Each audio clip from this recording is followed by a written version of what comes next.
Hey kids, it's the Mr. Fly here, hope you're well. A beautiful day here in Blighty today, lovely and warm to be out on a bike. Really chuffed because I'm out on another of the BMW retros, and this is one I've wanted to ride for a little while now. One of the RnineT family. This is the Urban GS, a bike that harks back to the original GS from 1980.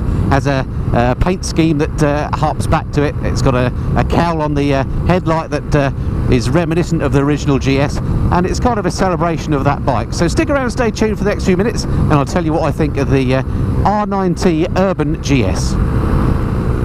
I have to say, around these twisty roads, the handling is lovely. Now, this particular bike is fitted with knobbly tyres, and I rode the RnineT Scrambler a while back, and I was really looking forward to riding that because I think that bike looks beautiful, and that had knobbly tyres. And that, to me, really spoilt the bike because they were noisy, they interfered with the handling. I just didn't get on with that bike at all. But for some reason, that isn't the case with this one. They are a little bit noisy, but they don't seem to be upsetting the handling. The handling on this is lovely through the bends, so really pleased about that. They look great. They're an option. You can get more road-focused tyres if you want to, but the knobblies certainly look the business.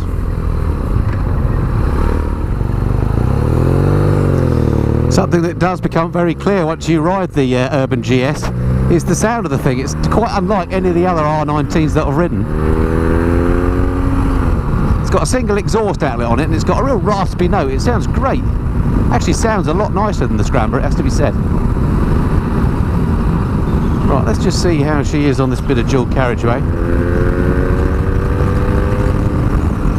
I'll tell you what, she's got loads of go out of this boxer engine.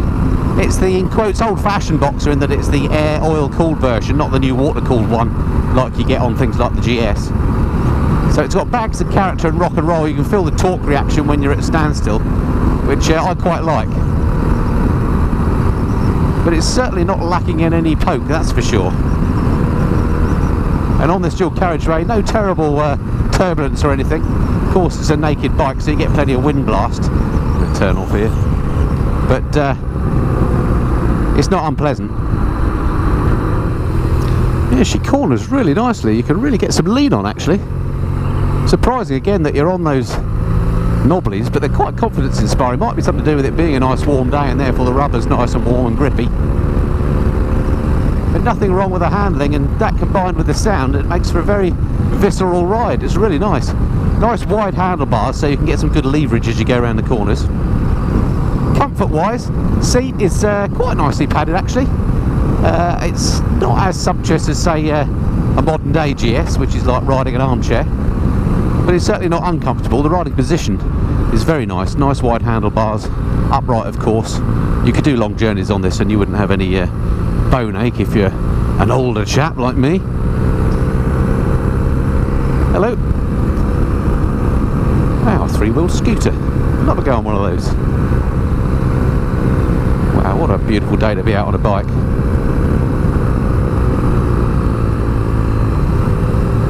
Yeah, really nice on the corners this. I love the way that the big handlebars combined with the handling geometry just make for a satisfying ride. And it's doubly surprising because actually the geometry of this bike is exactly the same as the Scrambler. What they've basically done is taken the RnineT Scrambler, added a different paint job and changed the exhaust, and a few other bits of, you know, added some trinkets here and there, and called it a different bike, but it actually rides completely differently to the one I rode before. Right, let's come down here for a change, and let's show you around this bike and talk you through the specs in the usual way. Love the single dial here, very simple. You know, just tells you what speeds you're doing. Then you've got one LCD window at the bottom that gives you all the usual stuff like your trip counters, your clock, etc. Doesn't seem to be a fuel gauge on it though. That's a bugbear. Don't like that about bikes. I'm sure a light comes on when you get low on fuel, but I like to know just how long I've got until then, because that sort of thing makes me panic. But otherwise, very neat layout. Mirrors, very, very stalky looking, but work an absolute treat and are in keeping with the style of the bike, so no issue there. It's a lovely spot down here. This is Hurley, in case you want to know, and you ever fancy coming down here, you can get to the river down here. It's a nice little spot for a picnic. Right, let's find somewhere to show you around this lovely bike.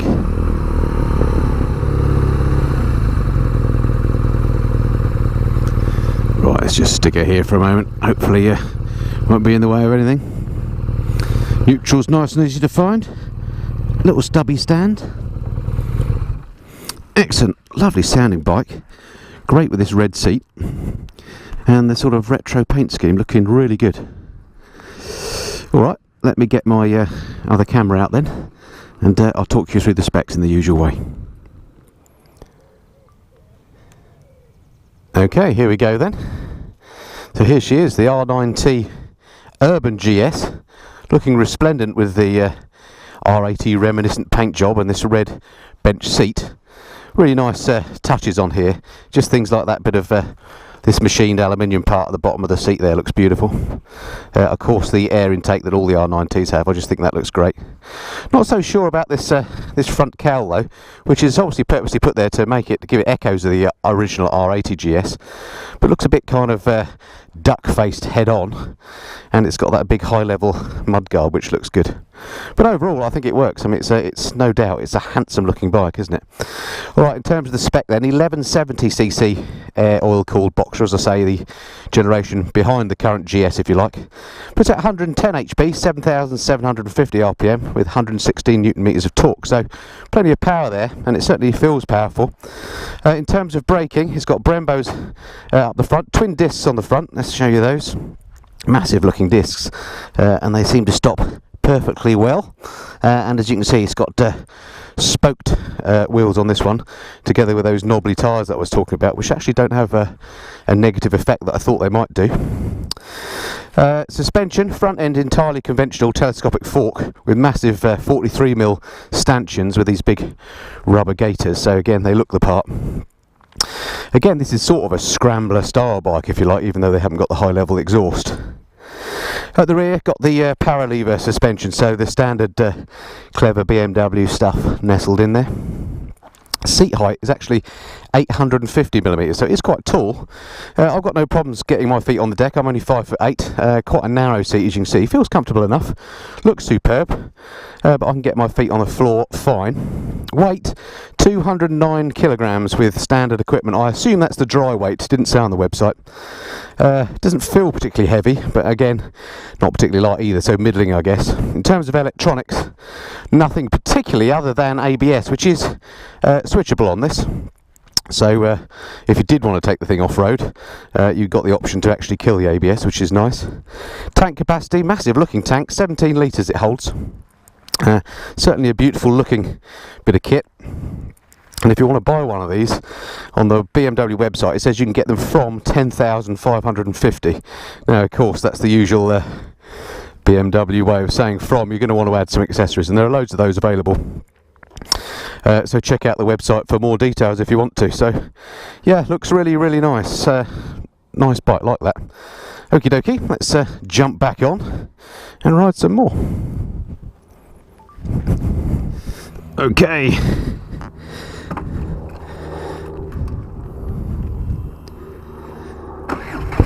Rock and roll when you start there. Do like that, these old style boxes do have that extra bit of character over the water cooled ones. Not a problem when you're moving, but at traffic lights or when you stop like that, it's great, the rock and roll effect you get, the torque effect.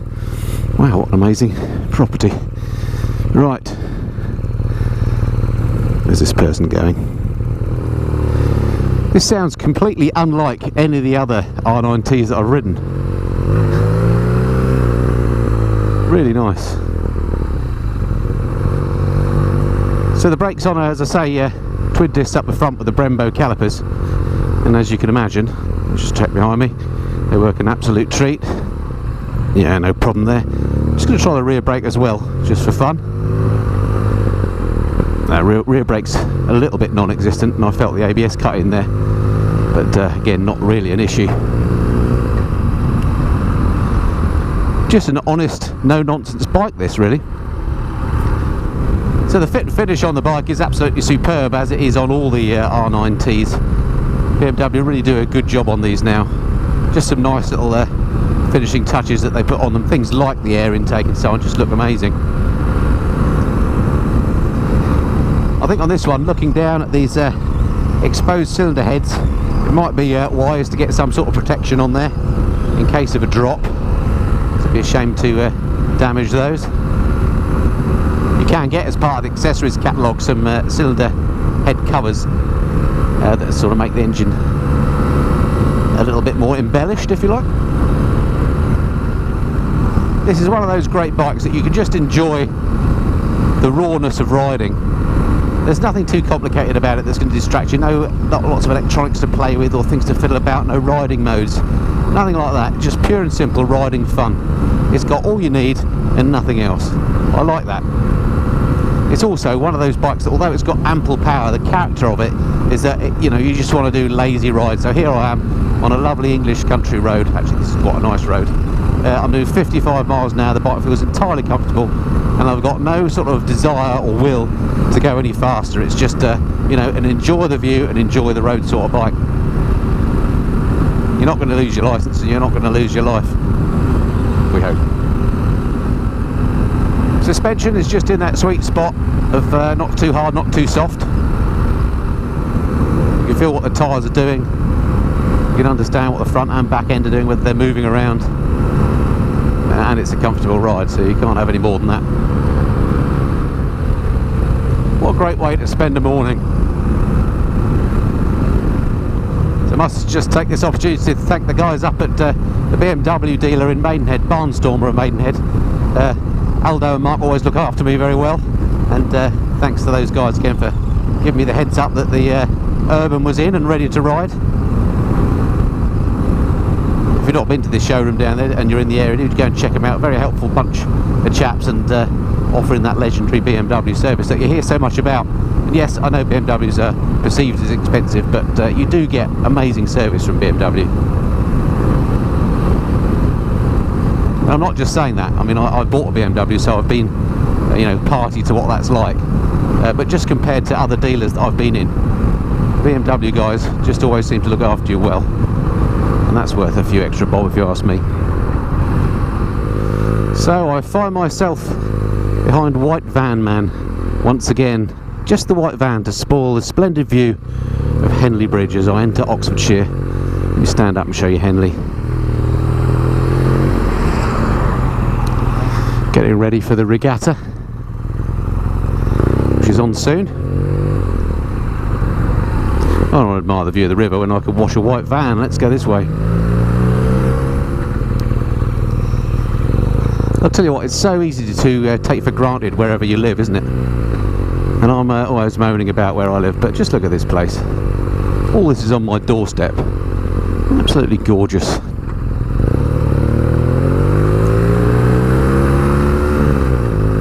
Right, sadly I better think about getting this bike back, otherwise Mark and Aldo and the guys will suddenly not be so nice and realise that I've actually stolen their machine.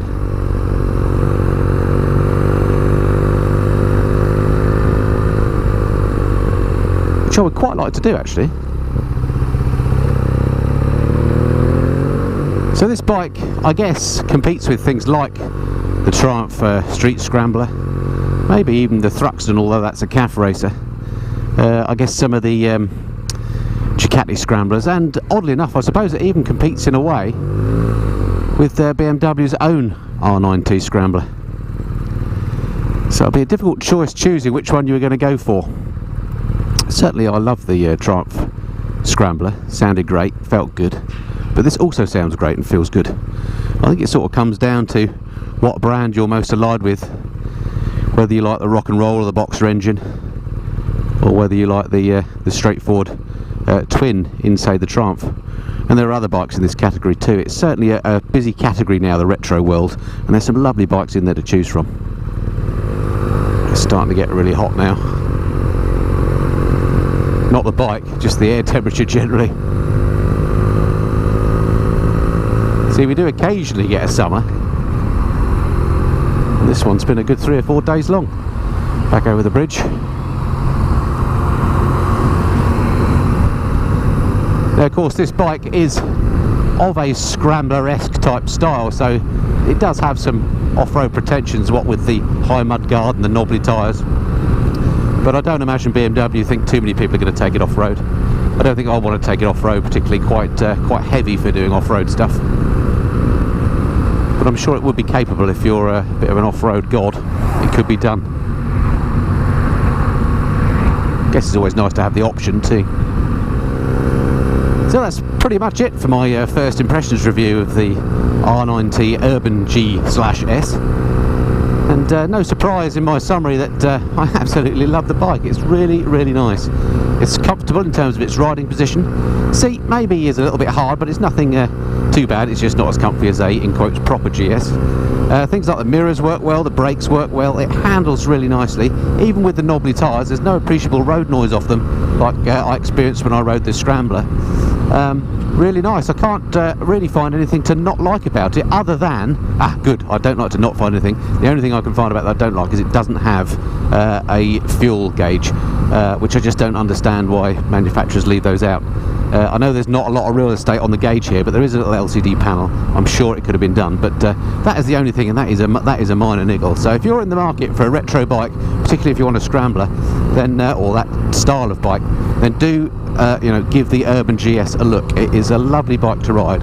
Fit and finish is beautiful, and I think at the price, pretty good value for money as well, as long as you don't spec it up too much. So there we have it. So I hope that's been of some interest to you. I look forward to speaking to you next time. Until then, this has been the Missenden Fly. Cheerio.